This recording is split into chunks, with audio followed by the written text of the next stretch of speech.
Hello everyone, आप सभी बच्चों का बहुत स्वागत है। आज के इस सेशन में हम बिहार बोर्ड कक्षा 8 सामाजिक विज्ञान की पुस्तक भूगोल के अध्याय 4 जो कि है उद्योग, इसके अभ्यास में दिए गए सभी प्रश्नों का उत्तर जानेंगे।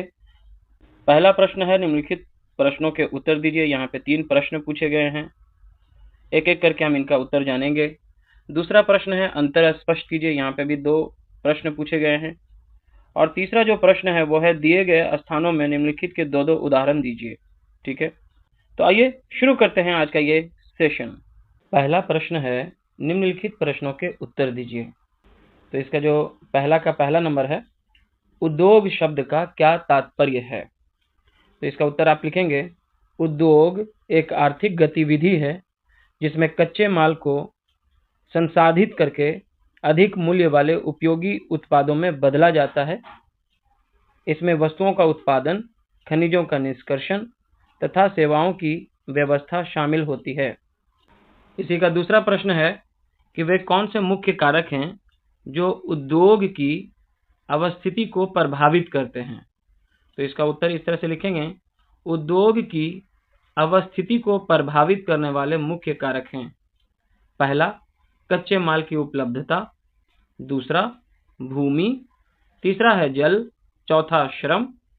पांचवा, शक्ति यानी कि ऊर्जा। छठा है पूंजी।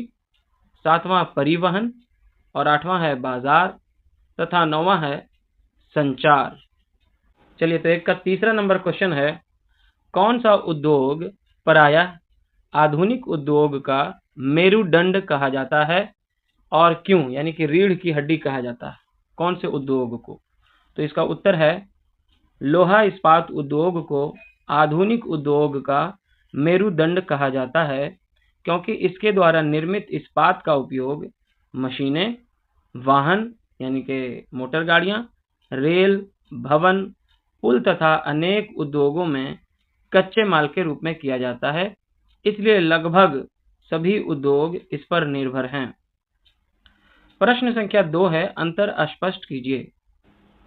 और इसमें पहला नंबर पे है, कृषि आधारित और खनिज आधारित उद्योग, यानी कि इन दोनों में क्या अंतर है, क्या फर्क है, वो आपको बताना है। तो इसका उत्तर आप इस तरह से लिख सकते हैं, एक तरफ आपने लिख देना है कृषि आधारित उद्योग और दूसरी तरफ दूसरे कॉलम में आपको लिख देना है खनिज आधारित उद्योग। और आप पॉइंट्स लिखेंगे। पहले कृषि आधारित उद्योग का पॉइंट है कि कृषि से प्राप्त कच्चे माल पर आधारित होते हैं। उदाहरण है चीनी, सूती वस्त्र, डेयरी उद्योग। और कच्चा माल जो है इसमें खेतों से प्राप्त होता है। ठीक है, और दूसरी तरफ है खनिज आधारित उद्योग, इसमें जो है खनिजों से प्राप्त कच्चे माल पर आधारित होते हैं ये। इसका उदाहरण आप लोहा इस्पात, सीमेंट, एल्यूमिनियम उद्योग, ये सारे लिख सकते हैं। और साथ ही साथ कच्चा माल जो है इसमें वो खानों से प्राप्त होता है, माइंस से आता है। और कृषि आधारित उद्योग में जो कच्चा माल है वो या तो खेतों से आता है या फिर जो पशुपालन है वहां से आता है। दूसरा है जिसका हमें अंतर बताना है जिनके बीच में, वो है सार्वजनिक क्षेत्र और संयुक्त क्षेत्र के उद्योग। इन दोनों के बीच में क्या अंतर है वो हमें बताना है। तो इसका उत्तर भी आप उसी तरह से 2 कॉलम में लिख सकते हैं। पहला कॉलम में आपको लिख देना है सार्वजनिक क्षेत्र और दूसरा में संयुक्त क्षेत्र। तो सार्वजनिक क्षेत्र में क्या क्या आ जाएगा, सरकार के स्वामित्व एवं नियंत्रण में होते हैं ये। उदाहरण है कुछ कंपनियां जैसे कि सेल है, HAL है। और वहीं संयुक्त क्षेत्र में अगर आप बात करें तो सरकार और निजी क्षेत्र दोनों के संयुक्त स्वामित्व होते हैं। उदाहरण है जैसे मारुति उद्योग लिमिटेड इत्यादि। ठीक है, प्रश्न संख्या 3 है, दिए गए स्थानों में निम्नलिखित के 2-2 उदाहरण दीजिए। ठीक है, तो कच्चा माल का 2 उदाहरण आप बताएं। तो कच्चा माल का 2 उदाहरण हम इस तरह से लिख सकते हैं कि कपास और लौह अयस्क जो है ये कच्चा माल है।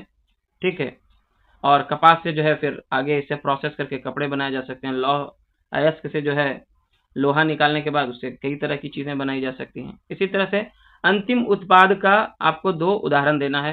तो जैसे इसका जो है कपास का अंतिम उत्पाद जो है कपड़ा इससे बन सकता है और लौह अयस्क से जो है इस्पात बन सकता है। तो इसका 2 उदाहरण हो गया।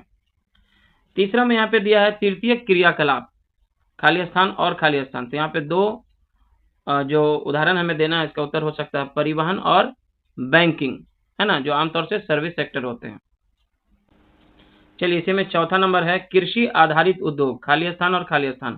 तो इसका 2 उदाहरण हमें देना है। तो इसका उदाहरण आप दे सकते हैं चीनी उद्योग और सूती वस्त्र उद्योग। क्योंकि चीनी जो है गन्ने से बनाया जाता है तो ये कृषि आधारित हो गया, और सूती वस्त्र चूंकि कपास के उत्पादन से होता है तो ये भी कृषि आधारित हो गया। उसके बाद 5वें नंबर में है कुटीर उद्योग, खाली स्थान और खाली स्थान, दो उदाहरण बनाना है। तो इसका उदाहरण आप दे सकते हैं, टोकरी बनाना एक उदाहरण हो गया, और दूसरा है मिट्टी के बर्तन बनाना। चलिए 3 का जो छठा नंबर है वो है सहकारिता, खाली स्थान और खाली स्थान।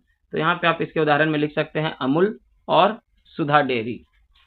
क्वेश्चन नंबर 4 एक क्रियाकलाप है और एक विस्तृत प्रश्न है, लंबा प्रश्न है। यह क्रियाकलाप जो है ये एक एक्टिविटी है जो आप अपने शिक्षक के साथ मिलकर चाहें तो कर सकते हैं। मैं यहाँ पे एक संक्षिप्त उत्तर केवल आपको बता देता हूँ। जैसे क्रियाकलाप में था कि उद्योग स्थापित करने के लिए अवस्थिति की पहचान कैसे की जाए, तो इसके उत्तर में हम लोग लिख सकते हैं कि उद्योग स्थापित करने के लिए निम्न बातों का ध्यान रखा जाता है।